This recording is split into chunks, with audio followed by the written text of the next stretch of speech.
Council classes में आप लोगों का एक बार फिर स्वागत है। हम लोग 69,000 शिक्षक भर्ती के बारे में चर्चा कर रहे हैं, जिसमें 23 सितंबर 2024 को सुनवाई होनी थी। अभी तक एक सूचना आई थी कि शायद 23 सितंबर को सुनवाई सुप्रीम कोर्ट में ना हो पाए, लेकिन कल जो शाम को काज लिस्ट आई है सप्लीमेंट्री की, उसमें ये स्पष्ट हो गया है कि 23 सितंबर 2024 को सुप्रीम कोर्ट में सुनवाई होनी तय है। आइए थोड़ा सा हम लोग समझ लेते हैं। जैसा कि पहले ही था कि कोर्ट नंबर 10 में सुनवाई इसकी हो रही थी, तो रिजर्वेशन वाला मैटर सुप्रीम कोर्ट में लगा हुआ है। उसी के साथ टैग होकर के कई मामले हैं, लेकिन मुख्य तौर पे जो मामला है, हाईकोर्ट डबल बेंच के द्वारा रिजर्वेशन मैटर में रिविजिट के लिए जो आदेश दिया गया था, उसी के अगेंस्ट में अभ्यर्थी सुप्रीम कोर्ट गए हैं और उसी पर सुनवाई होनी है। एक सुनवाई उस पर हो चुकी है, दूसरी सुनवाई 23 सितंबर 2024 को होनी है, जिसमें अब ऑनरेबल जज पर्दीवाला जी हैं और ऑनरेबल जज मनोज मिश्रा जी हैं। इस बार केवल 2 ही जज की लिस्ट है वहां पे, और सीरियल नंबर 62 पे ये सुना जाना है। सीरियल नंबर 62 में सुना जाना है। अगर कोई बहुत बड़ा केस नहीं आता है तो ये मान के चलिए कि लंच के बाद सुनवाई एकदम तय है। अगर कोई 1-2 मामले कोई बड़े आ जाते हैं तब थोड़ी सी सुनवाई मुश्किल हो सकती है, और अगर कोई केस बड़े नहीं रहे तो लंच से पहले भी इसकी सुनवाई होने की संभावना बिल्कुल है। तो आप ये मान के चलिए कि 23 सितंबर को सुप्रीम कोर्ट में रिजर्वेशन का जो मैटर चल रहा है 69,000 शिक्षक भर्ती का, उस पर सुनवाई होनी 23 सितंबर को तय है। अब हम लोग उस दिन मिलेंगे, जो भी जानकारी होगी जैसे आपसे साझा करेंगे। लेकिन इसी के पहले हम आपसे एक जानकारी साझा करना चाहते हैं। चूंकि 23 सितंबर को सुनवाई होकर के फाइनल डिस्पोजल के लिए लगा हुआ है, लेकिन उससे पहले हम लोग एक प्रकरण पे चर्चा कर रहे थे, एमआरसी वाले मसले पे। एमआरसी के बारे में पूरी प्रक्रिया पे पूरी चर्चा हो नहीं पाई थी, तो कोशिश मेरी ये रहेगी कि आज एक छोटा सा वीडियो बना करके हम लोग एमआरसी के प्रकरण को समझने की कोशिश करें। मेरे हिसाब से जो लगता है, जो सूची पूरी गड़बड़ हो गई है, पूरा सिस्टम उसका गड़बड़ हो गया है। अगर जो ओबीसी और एससी जो भी एसटी हैं, आरक्षित वर्ग के अभ्यर्थी हैं, अगर उनके साथ कोई जानबूझकर भेदभाव नहीं किया गया है, तो जो भी दिक्कत लगती है वो एमआरसी के प्रकरण से लगती है। तो आज हम लोग एमआरसी के प्रकरण को पूरा समझेंगे।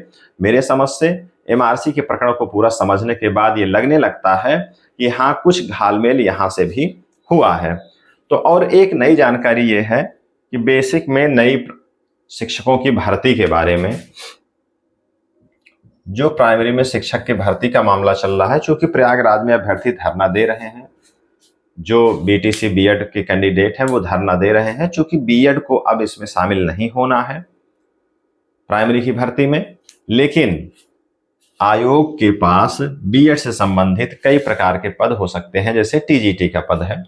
तो थोड़ा सा हम लोग समझ लेते हैं कि जो नई भर्ती आने की संभावना है उसमें कितना दम है और किस आधार पे वो आ सकती है। शिक्षा सेवा चयन आयोग के गठन के बाद सारे विभागों से रिक्त पदों पर अध्याचन मांगा गया है, और इसी क्रम में प्राथमिक विद्यालयों से भी बेसिक शिक्षा विभाग से रिक्त पदों की सूची मांगी गई है। अब इसमें बीएड के लिए कहाँ मौका है? बीएड के लिए केवल या तो जूनियर में मौका है या तो केवल टीजीटी के पद पे मौका है। प्राइमरी में अब इनके होने की संभावना खत्म है, लगभग ना के बराबर है। आयोग के द्वारा जो जवाब दिया गया है, उस आयोग का जवाब यही है कि प्राइमरी में अध्याचन मांगा गया है बेसिक शिक्षा विभाग से, और टीजीटी और पीजीटी का भी अध्याचन मांगा गया है। एक परीक्षा इसकी लंबित है, वो परीक्षा होगी, और टीजीटी और पीजीटी के संदर्भ में लगभग 20,000 से अधिक पद खाली हैं। अब हम लोग सीधे आ जाते हैं प्राइमरी के पदों पर। क्या संभावना है इसकी तत्काल आने की?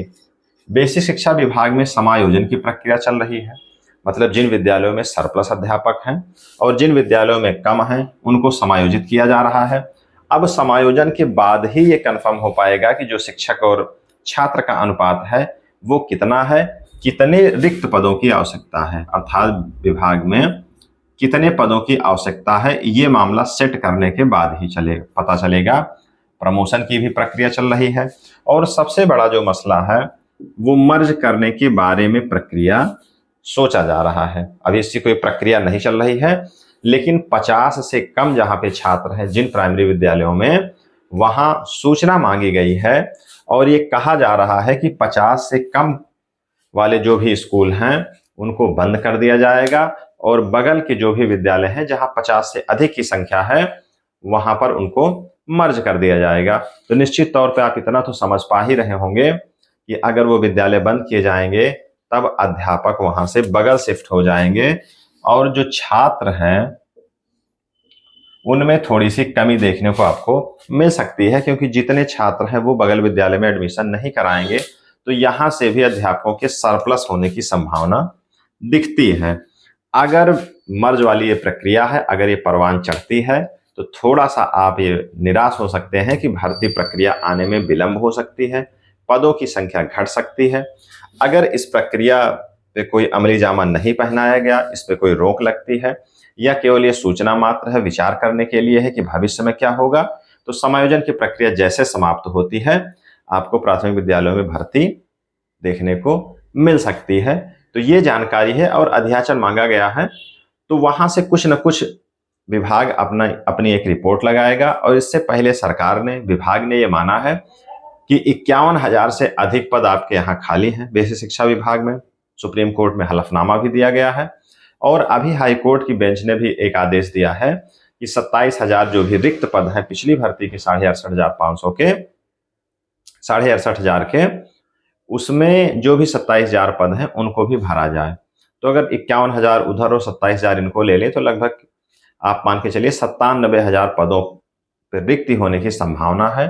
तो अगर 97,000 पद पर रिक्ति नहीं आती है, समायोजन और मर्जिंग प्रक्रिया से कुछ पद कम भी हो जाते हैं, तब भी 40,000 और 50,000 पदों पे रिक्तियां संभावित हैं और इतनी भर्तियां आने की बिल्कुल संभावना बनी हुई है। तो आप लोग जो अपनी तैयारी है सीटेट की, सीटेट का नोटिफिकेशन आ गया है, सीटेट का विज्ञापन आ गया है, उसकी तैयारी आप करें। जो लोग पास हैं वो एटीआरई जैसे एग्जाम की तैयारी करें जो सुपर टेट एग्जाम है, क्योंकि जो भी अंतिम प्रक्रिया होनी है वो उसी एग्जाम से होनी है। और इस बात को मैंने पहले भी बताया था कि अगर शिक्षा सेवा चयन आयोग परीक्षा कराता है तो बहुत पहले एक नियमावली आई थी, हालांकि बहुत वो ऑथेंटिक नियमावली नहीं थी, लेकिन उसमें यह कहा जा रहा था कि जो टेट की परीक्षा है उसका 1/4 फाइनल मेरिट में जोड़ा जा सकता है।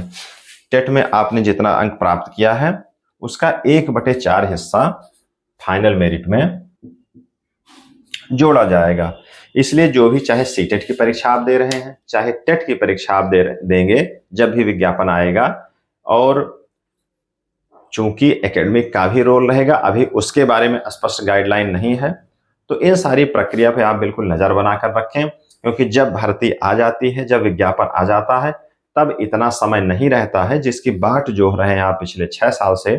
चूंकि 69,000 का विज्ञापन 2018 में आया था, उसके बाद से कोई विज्ञापन नहीं आया है, तो 6-7 सालों के इंतजार से अगर भर्ती आ जाती है और आपकी तैयारी पूरी नहीं हो पाती है और एक रणनीतिक कमी आपसे रह जाती है, तो ये आपकी बहुत बड़ी चूक होगी, बहुत बड़ी भूल होगी। क्योंकि अब जो बेसिक शिक्षा विभाग की स्थिति है वहां छात्र अनुपात बिल्कुल घटता जाएगा, छात्रों की संख्या घट रही है और अध्यापक सरप्लस होते जाएंगे।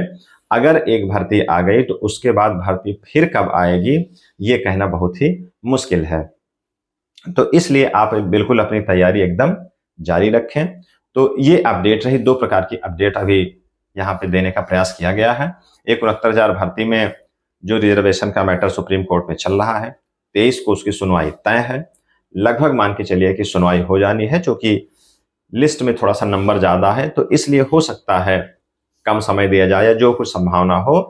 और प्राइमरी में जो भर्ती आने की संभावना है, क्या सूचना है, क्या संभावना है, विभाग के द्वारा क्या संभावना है, और सारे मुद्दों को, सारे तथ्यों को समेकित करके मैंने अपने एक निष्कर्ष के तौर पे बता दिया है कि कितनी संभावना है। तो आप अपनी तैयारी के साथ डटे रहिए। भर्ती आना ना आना वो शासन के हाथ में है, आपके हाथ में आपकी तैयारी है। भर्ती आ जाती है, तैयारी आपकी नहीं रहेगी तो कोई मतलब नहीं रह जाएगा। तो ऐसे ही अपडेट के लिए आप जुड़े रहिए। काउंसिल क्लासेस की जो भी जानकारियां मिलती हैं बिल्कुल ऑथेंटिक होंगी, और अन्य जो इनके वीडियो हैं, जो भी क्लासेस चलती हैं, चाहे सब्जेक्ट की हो, चाहे किसी प्रकार की जानकारी की हो, समसामयिक मुद्दों की हो, और 69,000 भर्ती में तो एक पूरी सीरीज ही चल रही है ताकि जो भी मुद्दे हैं उस पर आपकी समझ एक विकसित हो सके, जो आपके मन में कुछ शंकाएं रहती हैं उनकी शंकाओं का समाधान किया जा सके। तो हम लोग मिलते हैं अब नेक्स्ट क्लास में। धन्यवाद।